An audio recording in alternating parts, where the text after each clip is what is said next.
The 105mm shell hit the building next door at exactly 07:58 on the morning of December 26, 1944. First Lieutenant John R. Fox felt the stone wall against his back shudder like something alive. Dust exploded through the cracks in the window frame. The floor bucked beneath his boots.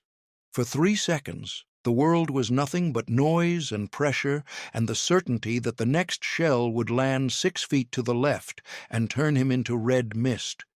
Then silence. Fox opened his eyes. He was still breathing. The building next door was gone. Where there had been a 2-story stone house with a tile roof, there was now a smoking crater and a pile of rubble that used to be walls. German soldiers had been inside that building. Fox had seen them moving through the ground floor windows. Now they were part of the rubble. 29 years old, forward artillery observer, 92nd Infantry Division, the Buffalo Soldiers. Fox had grown up in Cincinnati, Ohio. He had joined the Army in 1940 because it was the only place a black man could become an officer if he was smart enough and tough enough and willing to prove it every single day. The 92nd was segregated, all black enlisted men, mostly white officers. Fox was one of the few black officers in the entire division. He had earned his commission at Officer Candidate School by outscoring every other candidate in his class. The white officers did not trust him because of his skin.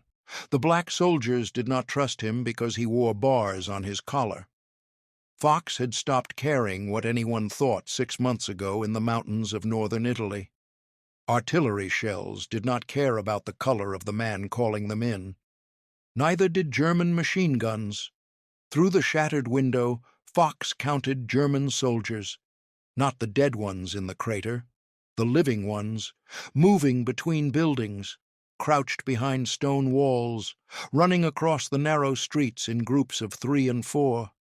He stopped counting at 50. There were more, many more. The village of Sommocolonia sat on a hilltop in northern Italy, and the Germans were taking it back one building at a time. Fox pressed the radio handset against his ear. Static. Then a voice. Corporal Otis Zachary at the Fire Direction Center, 4 miles behind him in the valley. "Fox, we just got word. All infantry units are pulling back. You need to get out of there now." Fox looked at the window, at the Germans, at the smoke rising from a dozen fires across the village. He thought about the American defensive line 2 miles south, about what would happen if the Germans took this hilltop and had a clear shot into the valley, about the hundreds of American soldiers who would die when German artillery set up on this ridge. "Negative," Fox said. "I am staying. Keep those guns ready." Silence on the other end. Then Zachary again, his voice tight. "Lieutenant, they are ordering everyone out. The village cannot be held." "I did not ask if it could be held," Fox said. "I am telling you I am staying. Now give me fire on these coordinates." He read numbers off the map. A cluster of buildings 150 yards northeast. He could see German soldiers massing there, preparing for a push into the center of the village. Zachary acknowledged. Fox waited. 30 seconds. The whistle of incoming shells. The buildings erupted. Stone and timber flew into the air. Bodies tumbled through the smoke. When it cleared, the buildings were rubble, and the German advance from that direction had stopped. But they were coming from everywhere else. Fox could hear them now. Boots on cobblestones, voices shouting in German, the metallic clatter of machine guns being set up, the crack of rifle fire. At 07:15, the last American infantry had pulled out. Fox watched them go. 2 platoons moving fast down the southern road. The civilians went with them. Old men carrying children, women with bundles of clothes and food. The village had 150 people. Now it had 1. Fox set up in a second-floor room of the tallest building in the center of town. Stone walls 2 feet thick, windows facing north, east, and west, A wooden table with a radio, a map, binoculars, a rifle he would not have time to use if things went wrong. Things were already wrong. The Germans had broken through the American lines at midnight on Christmas Eve. Operation Winter Storm. 4 battalions of mountain troops who knew how to fight in snow and cold and terrain that would kill normal soldiers. They had pushed 6 miles in 2 days. Sommocolonia was the key to the valley, and the Germans knew it. Fox picked up the binoculars and scanned the streets. He saw a machine gun crew setting up in a doorway 200 yards away. 2 men feeding a belt of ammunition. A gunner sighting down the barrel toward the southern road where the Americans had just withdrawn. He called coordinates. The guns fired. The doorway disappeared in a fountain of dirt and stone. When the smoke cleared, there was no machine gun, no crew, just a crater. The Germans adapted. They stopped moving in the open. They started using buildings, moving through interior walls, advancing block by block where Fox could not see them until they were already in position. At 07:45, a squad of Germans entered a building across the street. Fox saw them through a ground-floor window. 6 men, rifles, one carrying a Panzerfaust anti-tank rocket. They were 40 yards away, close enough that Fox could see the frost on their breath. He called fire on the building.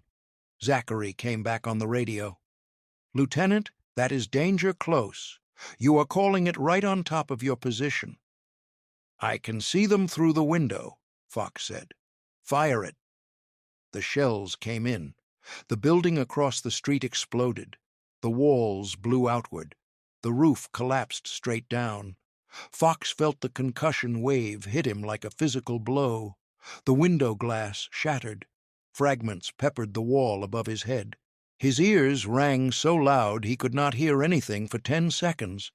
When his hearing came back, he heard screaming. Not from the building he had just destroyed. From somewhere else. Wounded men, German or American, he could not tell.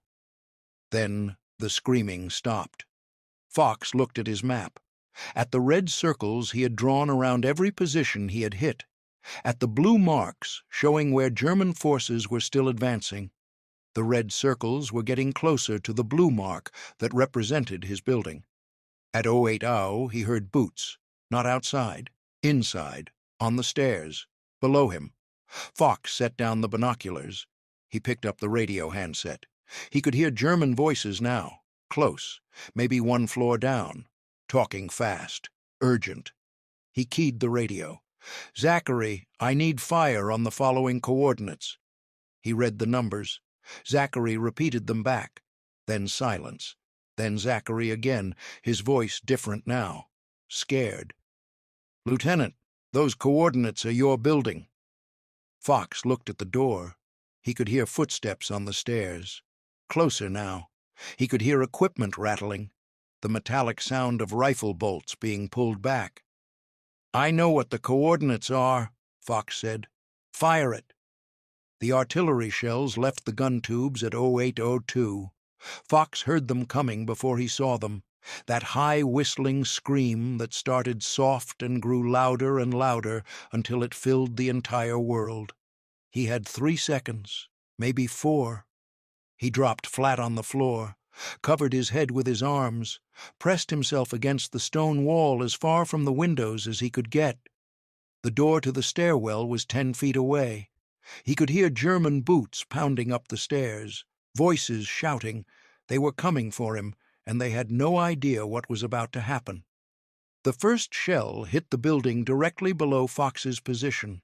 The explosion lifted the floor beneath him. The entire structure shook.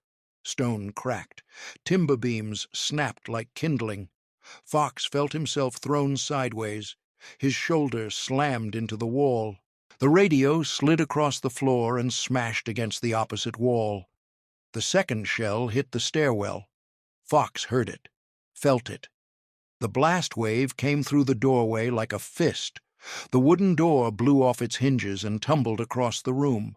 Smoke poured through the opening. Black, choking. The screaming started immediately. German soldiers on the stairs, caught in the blast, dying. The third shell missed the building by 20 feet and hit the street outside. Shrapnel punched through the windows. Glass exploded inward. Stone fragments peppered the walls. Fox kept his face pressed to the floor. Something hot sliced across his left shoulder.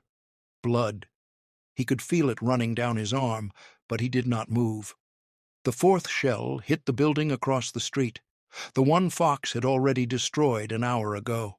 The rubble jumped into the air and came back down as smaller rubble. Then silence. Not real silence.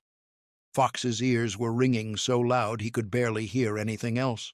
But the shells had stopped falling. The building was still standing. Barely. Fox pushed himself up. His left shoulder burned. He looked down. His uniform jacket was torn. Blood soaked through the fabric.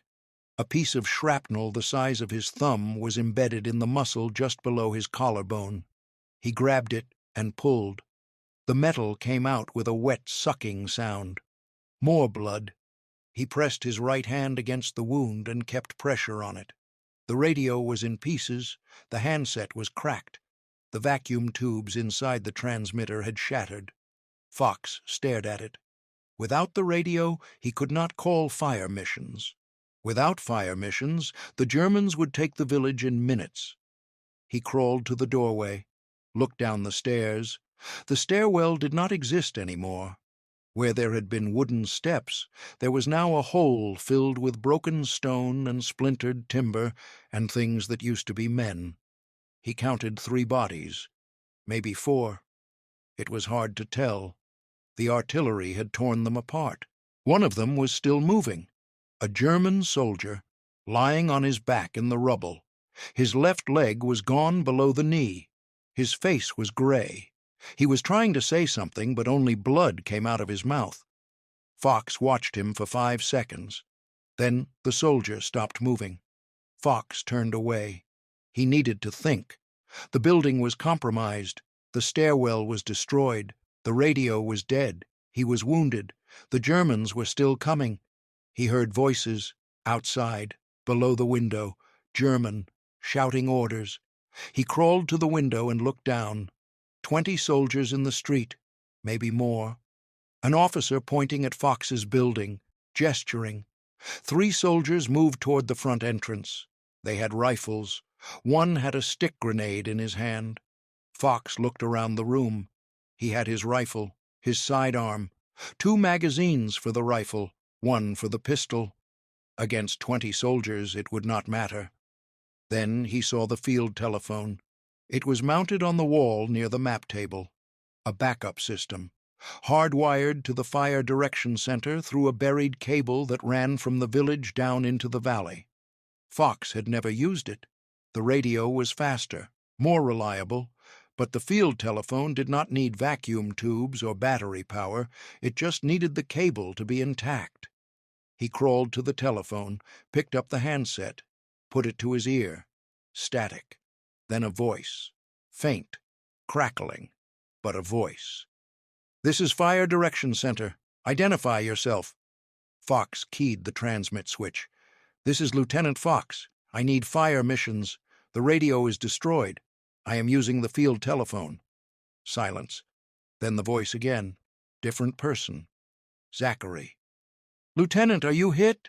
We heard the strike on your position." "I am hit," Fox said.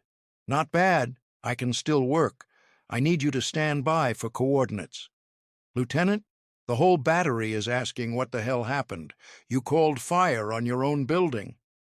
"The Germans were inside the building," Fox said. "They are not inside anymore. Now I need you to listen because I do not have much time." He looked at the map. At the street below. At the German soldiers moving toward the entrance. He gave coordinates. The street, 30 yards from his building. Zachary repeated the numbers. Then he stopped. "Lieutenant, that is still danger close. If we drop it there, you will be inside the blast radius." "These walls are 2 feet thick," Fox said. "I will be fine. Fire it." The guns fired. Fox counted. 30 seconds. The shells came in. The street erupted. The German soldiers disappeared in a cloud of smoke and stone fragments. When the smoke cleared, the street was empty. Bodies lay scattered across the cobblestones. Some were moving. Most were not. Fox looked at his shoulder. The bleeding had slowed but not stopped. His left arm was starting to go numb. He flexed his fingers. They moved. Barely.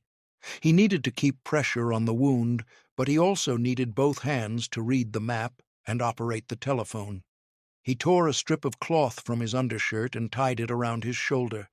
Tight. The bleeding slowed more. It would have to do. More voices outside. Fox looked through the window. More German soldiers, coming from the north. A full platoon. 40 men. Maybe 50. They were moving carefully now, using cover. They had seen what happened to the soldiers in the street. Fox picked up the field telephone, called coordinates. Zachary acknowledged. The guns fired. The shells landed in the buildings where the Germans were taking cover. The buildings collapsed. The advance stopped. But more Germans were coming. Fox could see them, hundreds of them, pouring into the village from 3 directions. Every time he called a fire mission, he stopped one group. But 2 more groups appeared somewhere else. At 08:30, Fox realized he was not going to stop them. Not by calling fire missions on individual targets. There were too many Germans, too many angles of attack. He needed something bigger. He looked at the map, at the red circles marking where he had already called fire, at the blue marks showing German positions. The blue marks covered half the village now. If he wanted to stop the German advance, he needed to hit everything at once. A barrage. Every gun firing every shell they had at every target in the village simultaneously, including his building. Fox picked up the telephone. His hand was shaking. From blood loss or fear, he could not tell. Probably both. "Zachary, I need a fire mission. Full battery, all guns, 8 rounds per gun, mixed high explosive and white phosphorus." Zachary came back immediately. "Lieutenant, we can do that. What are the coordinates?" Fox looked at the map, at the blue mark in the center, his building. He looked at the wound on his shoulder, at the blood soaking through the makeshift bandage, at the German soldiers moving through the streets below. He thought about the American soldiers 2 miles south, about the defensive line that would collapse if the Germans took this village, about the hundreds of men who would die. He thought about his mother in Cincinnati, about the letter she would receive, about the funeral she would attend. He gave the coordinates. The center of the village, a circle 200 yards across. Everything inside that circle would cease to exist when the shells landed, including him. Zachary did not respond for 5 seconds. When he did, his voice was barely a whisper. "Lieutenant, those coordinates include your position. If we fire that mission, you will not survive." Fox looked out the window, at the village, at the Germans, at the smoke rising from a dozen fires. He thought about the oath he had taken when they pinned the bars on his collar, about the promise he had made to the men under his command, about why he had stayed when everyone else had left. "I know," Fox said. "Fire it anyway." The guns fired at 08:47. All 8 105mm howitzers, 8 rounds per gun, 64 shells total. Mixed high explosive and white phosphorus.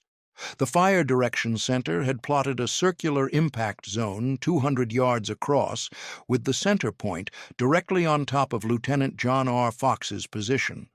The first shells hit 15 seconds after Fox gave the order. He heard them coming. That same whistling scream, but louder this time. More of them, coming from every direction at once. Fox set down the field telephone. He looked around the room one last time, at the map on the table with its red circles and blue marks, at the shattered radio, at the blood-soaked bandage on his shoulder. At the window, showing the village below, where hundreds of German soldiers were advancing through streets they thought they had already won. He thought about his mother in Cincinnati, about the flag they would give her, about whether she would understand why he had done this. The building disintegrated around him. One moment, Fox was standing in a stone room with thick walls. The next moment the walls were dust, and the floor was falling, and the ceiling was coming down, and everything was fire and pressure and noise so loud it stopped being sound and became something that crushed him from every direction. The white phosphorus shells hit at the same time as the high explosive. White phosphorus burned at 5,000 degrees Fahrenheit. It ignited on contact with air and could not be extinguished with water. When it touched human skin, it burned straight through to the bone. The barrage lasted 90 seconds, 64 shells falling into a space the size of 2 football fields. Every building in the impact zone was hit. The ones made of stone cracked and collapsed. The ones made of wood exploded and caught fire. The streets disappeared under rubble and smoke. The German advance stopped. Not because the soldiers decided to stop, because the ones who had been inside the impact zone were dead, torn apart by shrapnel or crushed under collapsing buildings or burned alive by white phosphorus. The ones outside the zone saw what happened and pulled back. They had been advancing into what they thought was a nearly empty village. Instead, they had walked into a killing ground where an American artillery observer was willing to die to stop them. At the Fire Direction Center 4 miles away, Corporal Otis Zachary stood at the plotting table and stared at the map. At the circle showing the impact zone, at the blue mark in the center representing Fox's last known position. The guns had fallen silent. The radio was dead. The field telephone was dead. There had been no communication from Fox since he had said fire it anyway. Zachary picked up the handset, keyed the transmit switch. "Fox, this is Fire Direction Center. Respond if you can hear me." Static. No response. He tried again. Nothing. He set down the handset and looked at the battery commander, Captain Edward Alstrom. Alstrom's face was gray. "Sir," Zachary said, "what do we tell division?" Alstrom picked up the telephone to headquarters. "This is Captain Alstrom, 598th Field Artillery. Forward observer Lieutenant John R. Fox called artillery on his own position to stop a German advance. Mission executed as requested. Lieutenant Fox is not responding, classifying him as missing in action." The American counterattack began 2 hours later. 3 companies pushed back toward Sommocolonia. They reached the outskirts at 11 now. What they found was rubble, smoke, fires still burning, and bodies, German bodies everywhere. Staff Sergeant Robert Ellis led his squad into the center of town. He counted 27 dead Germans in one street. More in the buildings, more in the alleys. He stopped counting at 50. The white phosphorus had done its work. They found Fox's building at 11:30, or what was left of it. Multiple direct hits. Walls collapsed outward. Roof gone. Interior filled with rubble and twisted metal and burned wood. Ellis climbed over the debris. He started digging. His squad helped. They moved stone blocks, pulled out broken beams. They found the field telephone, still attached to its cable. Then the map table. Overturned and burned, but the map still readable. The red circles and blue marks still visible. Then they found Fox, face down under a collapsed wall, uniform torn and burned, left arm bent at an angle that arms should not bend, blood everywhere, too much blood. Ellis knelt beside the body. He reached for a pulse, not expecting to find one. His fingers touched Fox's neck. He felt something, faint, irregular, but something. "He is alive!" Ellis shouted. "Get a medic up here now!" Corporal James Murphy climbed over the rubble with his aid bag. He checked vitals, pulse weak, breathing shallow, multiple injuries, shrapnel wounds, burns, broken bones, severe blood loss. Men had died from less. But Fox was breathing. Murphy bandaged the wounds, splinted the arm, started an IV, gave morphine, called for a stretcher. 4 men carried Fox to a waiting ambulance. The field hospital stabilized him. Blood transfusions, surgery to remove shrapnel, set the bones. By nightfall, he was listed as critically wounded but stable. The after-action reports came in over 48 hours. Intelligence officers counted the German dead, more than 100 killed or wounded. The command element destroyed, the attack broken. Operation Winter Storm failed. The American defensive line held. Fox's decision to call fire on his own position had stopped the entire German offensive. On January 8, 1945, Captain Ahlstrom submitted a recommendation for the Medal of Honor. The citation described how Fox had remained at his observation post when all other forces withdrew, how he directed artillery fire on the enemy until they were directly upon his position, how he then called fire on himself, giving his life to save countless American soldiers. The recommendation was reviewed and denied. Insufficient documentation, they said. The real reason was that Fox was black, and the Medal of Honor had never been awarded to a black soldier in World War II, and the Army was not ready to change that. Fox received the Distinguished Service Cross instead, second highest decoration. A general pinned it to his hospital pillow because Fox could not sit up. The general shook his hand. The general left. Fox stared at the medal and said nothing. He recovered, discharged in March. The war ended in May. Fox went home to Cincinnati. He married, had children, worked as a clerk, never talked about Sommocolonia. When people asked about the medal, he changed the subject. He died in 1975 at age 40 from kidney failure related to his war injuries. For 52 years, the story was mostly forgotten.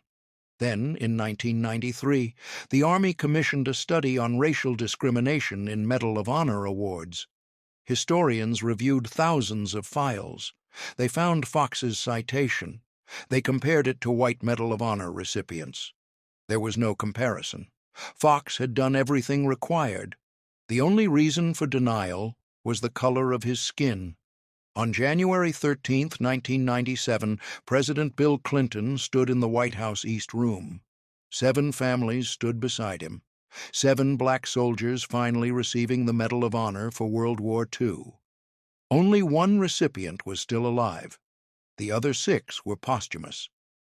The president called the name of First Lieutenant John R. Fox. Fox's widow, Arlene, walked forward. She was 77 years old. Married to Fox for 18 years before he died, raised their children alone, lived 22 years as a widow waiting for this moment. Clinton placed the Medal of Honor in her hands.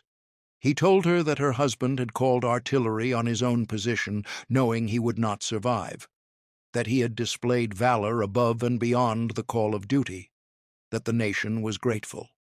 Arlene held the medal, looked at the blue ribbon, the gold star, the words, "For Valor," on the back. She thought about the Distinguished Service Cross that had sat in a drawer for 52 years. He would have been proud, she said, but he never wanted it for himself. He did it for the men who would have died if he had not stayed. In Sommocolonia today, there is a memorial on the hillside where Fox's observation post stood. The Italian government erected it in 2007. The inscription is in Italian and English. It tells the story of the American lieutenant who called artillery on himself to stop the Germans. Local residents place flowers there every December 26th. They have not forgotten. At Fort Benning, Georgia, the National Infantry Museum has an exhibit on the Buffalo Soldiers. Fox's Medal of Honor is displayed there. So is his map from Sommocolonia with the red circles and blue marks. Visitors stop and read the story. Veterans salute and move on. Civilians stand longer, trying to understand what it means to call fire on your own position, to choose death so others might live. The citation explains it in formal language. First, Lieutenant John R. Fox distinguished himself by extraordinary heroism at the risk of his life above and beyond the call of duty. But those words do not capture what it felt like in that room on December 26, 1944. To hear the shells coming, to know what they would do, to pick up the telephone anyway and say, "Fire it." Every year on December 26th, flowers appear at the memorial in Sommocolonia. In the valley 4 miles away, you can still see where the Fire Direction Center stood, where Corporal Zachary heard those last words over the field telephone. "Fire it anyway." Lieutenant John R. Fox was 29 years old. He called fire on himself. He saved hundreds of lives. And 52 years later, his country finally said, "Thank you." The coordinates came through Corporal Otis Zachary's headset at exactly 0840 on the morning of December 26, 1944, and for 3 seconds he thought he had written them down wrong. He stared at the numbers on his notepad. Grid square 472135. He checked the map. His pencil tip landed on a small blue mark in the center of Sommocolonia, the building where Lieutenant Fox was calling from. Fox was asking for artillery fire on his own position. Zachary was 24 years old, a kid from Alabama who was good with numbers and did not panic when things got loud. He had been relaying fire missions for 6 months. He had called strikes on German tanks, machine gun nests, troop columns. He had never once questioned an observer's coordinates. The man on the ground had eyes on target. The Fire Direction Center translated his calls into steel and high explosive. That was how it worked, but this was different. He keyed the transmit switch. "Lieutenant, I need you to confirm those coordinates. You are calling fire on your building." Static. Then Fox's voice. Calm. No hesitation. "I know what the coordinates are. Fire it." Zachary looked up at Captain Edward Alstrom. The battery commander stood at the edge of the plotting table, his face gray. Behind them, through the tent flap, 8 105mm howitzers sat in neat rows, barrels still smoking from the last fire mission. The gun crews were waiting. Shells were loaded. All they needed was the command. Alstrom stared at the map. At the blue mark representing Fox's position. At the red circles Zachary had already drawn, showing every strike Fox had called in the last 2 hours. The red circles were getting closer and closer to the blue mark. Now Fox wanted the final circle drawn directly on top of himself. 5 seconds passed. It felt like an hour. Alstrom nodded once. Zachary's hand shook as he keyed the fire control net. "All guns, fire mission, grid 472135, full battery, 8 rounds per gun, mixed HE and white phosphorus, fire for effect." The acknowledgement came back from the gun line. 30 seconds later, the howitzers spoke. The sound hit Zachary in the chest. 8 guns firing in sequence.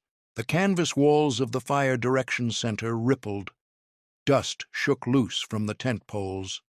Zachary counted. 15 seconds flight time. The shells were in the air, screaming toward a hilltop 4 miles away, where a man stood with a field telephone, waiting for the fire he had called on himself. The explosions came as muffled thumps in the distance.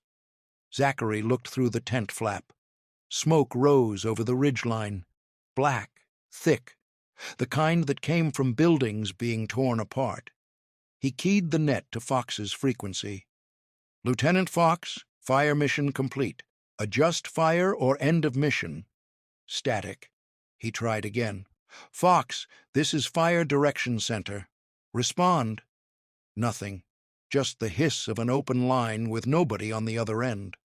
Alstrom stepped closer. "Try the backup frequency." Zachary switched channels, keyed the mic. "Lieutenant Fox, if you can hear this, Respond on any frequency. Static. The tent went quiet. Outside, the gun crews were already prepping for the next mission, swabbing barrels, loading fresh shells. They did not know what had just happened. To them, it was just another fire mission, another set of coordinates, another German position erased from the map. Zachary pulled off his headset. His ears were ringing.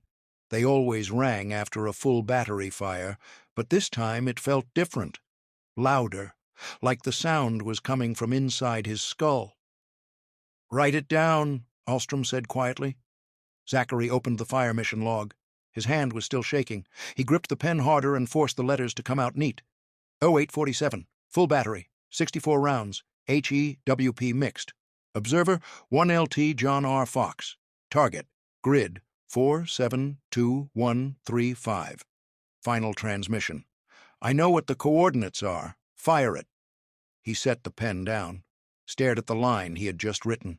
In 6 months of calling fire missions, he had never written anything like that. Alstrom picked up the field telephone that connected to division headquarters.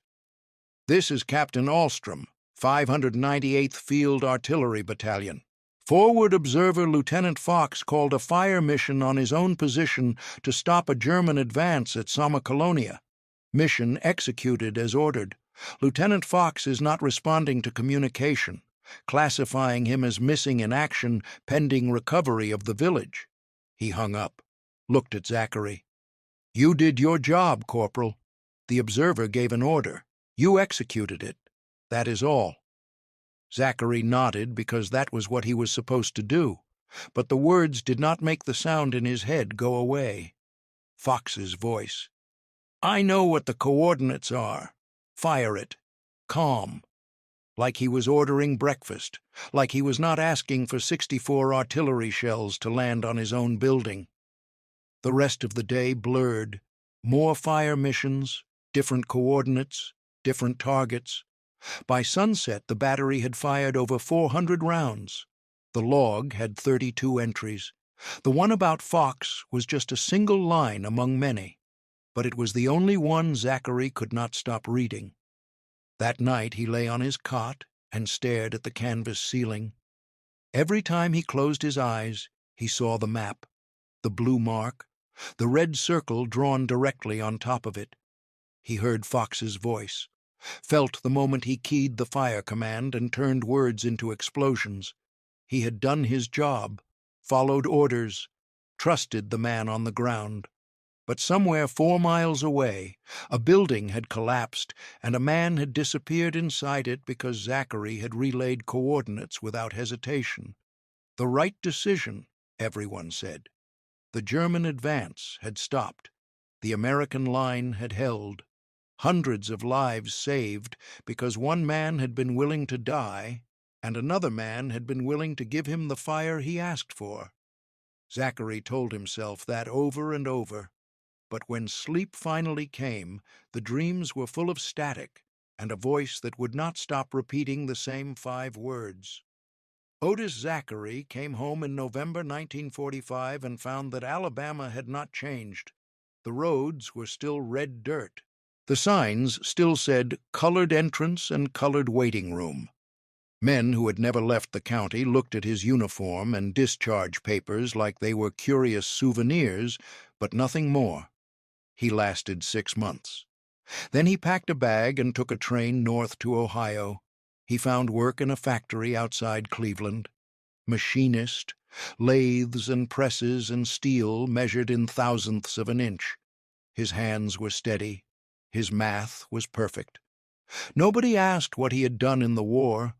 When they found out he had been in artillery, they assumed he meant loading shells, not calling fire missions. He did not correct them. At night, he heard Fox's voice, in the hum of factory machines, in the rattle of trains passing outside his apartment, in the static between radio stations, always the same sentence, "I know, fire it anyway." He married in 1950, had 2 children, bought a house, paid off a mortgage. He did not talk about Sommocolonia, not to his wife, not to his children. When the Army sent him a letter in 1951 asking him to re-enlist for Korea, he stood in the rain for an hour holding the envelope before writing back with a refusal. He could not do it again, could not put on a headset and take coordinates from men he would never meet and turn their voices into fire and steel. Once had been enough. The decades passed. The factory job became routine. His children grew up and moved away. Men from his old unit started dying. Heart attacks, cancer, old age. Every funeral reminded him that he had survived something most people would never understand. In 1993, a letter arrived from the Department of the Army. Thick envelope, official seal. Inside was a notice about a review of Distinguished Service Cross Awards given to black soldiers in World War II. The Army wanted statements from surviving witnesses about whether racial discrimination had prevented Medal of Honor recommendations. Enclosed was a photocopy of a page from the fire mission log. His handwriting. 50 years old, but still clear. 0847. Observer, 1LT John R. Fox. Final transmission. I know what the coordinates are. Fire it. He sat at the kitchen table and stared at the page for a long time. His wife asked if he was going to respond. He said yes. It was time. He wrote about December 26, 1944, about the coordinates, about Fox's voice, about the moment Captain Alstrom nodded and Zachary gave the command that sent 64 shells into a village where one American officer had decided his life was worth less than the mission. He wrote about the static afterward, about trying to reach Fox and hearing nothing, about logging the mission and going back to work because the guns did not stop firing just because one man had disappeared. He did not write about the nightmares. Some things did not belong in official statements. 6 months later, another letter arrived. The President would be awarding the Medal of Honor to Lieutenant John R. Fox, posthumously. The ceremony would be in Washington on January 13, 1997. Key witnesses were invited. Zachary stood in his kitchen with the letter in his hand and thought about a tent in Italy, about a young man with a headset who had spent 52 years hearing a voice that would not stop. "Are we going?" his wife asked. "Yes," he said. "We are going." On January 13, 1997, Otis Zachary stood in the White House East Room and watched President Bill Clinton place the Medal of Honor into the hands of Arlene Fox. She was 77 years old. He was 76. They had never met. There were 7 families in that room, 7 black soldiers finally receiving the Medal of Honor for actions in World War II. Only one recipient was still alive. The other 6 were posthumous. Fox had been dead for 22 years, buried in 1975 with a Distinguished Service Cross and a flag, and a memory that most people had forgotten. Now, 52 years after he called fire on himself, the country was finally saying thank you. After the ceremony, Arlene Fox walked directly to Zachary. Someone had told her who he was, what he had done. She held the medal in both hands and looked at him without speaking. Finally, she said, "You are the one who took the call." Zachary's throat closed. "Yes, ma'am." "They told me what he said. Fire it anyway." "Yes, ma'am. Those were his last words to me." She looked down at the medal, at the gold star, at the blue ribbon, at the words engraved on the back, "For valor." "Thank you," she said quietly, "for doing what he asked." Zachary shook his head. "Ma'am, I just relayed coordinates. Your husband is the one who made the choice." "No," she said, "you both did. He asked for fire. You gave it to him. That took courage, too." She held the medal toward him, not offering it, just showing it, like she wanted him to see what 52 years of waiting looked like when it finally turned into gold and ribbon and presidential recognition. "He told me once," she said, "that artillery observers trusted their fire direction teams with their lives. That every coordinate he called, someone 4 miles away, had to believe he knew what he was doing. He said that trust was what kept men alive. Zachary looked at the medal, at the woman holding it, at the room full of people who finally understood what December 26, 1944 had cost. "He trusted you," Arlene said, "even at the end, especially at the end, and you did not let him down." For 52 years, Otis Zachary had carried the weight of those coordinates, the sound of the guns, the static when Fox did not answer, the certainty that he had killed a man by following orders. Now, standing in the White House with the widow of the officer whose life he had helped end, he understood something he had not understood before. Fox had not asked him to kill him.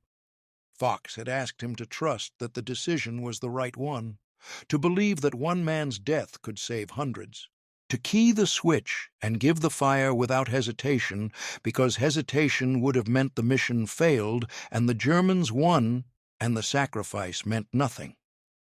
Zachary had done that. He had trusted Fox, and Fox had been right. "Thank you, ma'am," Zachary said quietly, "for telling me that." Arlene nodded. She turned and walked back to her family. Zachary watched her go. The medal gleamed in her hands. Gold and blue and 52 years of justice delayed, but finally delivered. That night, back in his hotel room, Zachary lay in bed and waited for the voice. The one that had followed him for half a century. The one that always came when the world went quiet. "I know. Fire it anyway." But for the first time in 52 years, the voice did not come. The static in his head went silent. The dreams stayed away. And when sleep finally arrived, it was deep and dreamless and free. Otis Zachary died in 2004 at the age of 83. His obituary mentioned that he had served in the 598th Field Artillery Battalion during World War II. It did not mention December 26, 1944. It did not mention Lieutenant Fox, or the fire mission, or the coordinates that had haunted him for half his life. But at his funeral, his daughter found a small wooden box in his desk. Inside was the letter from the Army asking for his statement, a photocopy of the fire mission log with his handwriting, a newspaper clipping about the 1997 Medal of Honor ceremony, and a photograph. The photograph showed Otis Zachary standing in the White House East Room. Beside him was an elderly black woman holding a medal. Both of them were smiling. On the back of the photograph, in Zachary's handwriting, were 5 words. He asked. I answered. Both right. I know. Fire it anyway. Lieutenant John R. Fox was 29 years old when he made the hardest decision of his life. He knew the artillery shells would kill him. He knew his mother would receive a flag and a letter. He called the fire mission anyway. 52 years later, his widow finally received the Medal of Honor that racial discrimination had denied him in 1945. Question for you. Would you have made the same choice? Could you call fire on your own position knowing you wouldn't survive? Drop your honest answer below. Also, where are you watching from? I see viewers from 47 countries on this channel. Let me know your location.